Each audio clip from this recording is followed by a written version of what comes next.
guys, o ito iba-vlog ko para dun sa pumunta ng Quezon.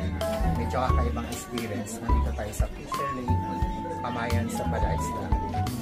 Para siyang ano talaga guys? Para siyang airplane. Airplane talaga to.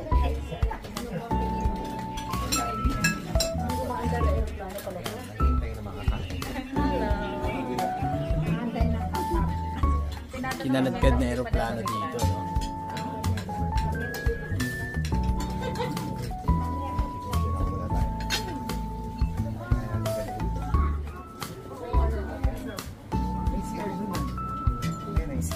Parang ano din. Tapos ang maganda dito, yung mga nagsiserve, yung mga naka-uniform din ng mga flight stewardess, yung mga nagsiserve sa iyo. Kaya yan. So yan, pagka pagtataan kayo ng Quezon Province, kain din kayo. Just for experience. Para makakain kayo. Quezon Province, Tayabas. Ano pa?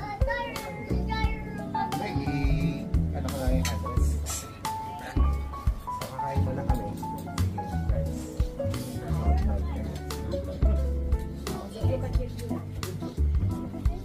Alright. So kain mo na kami. Bye-bye.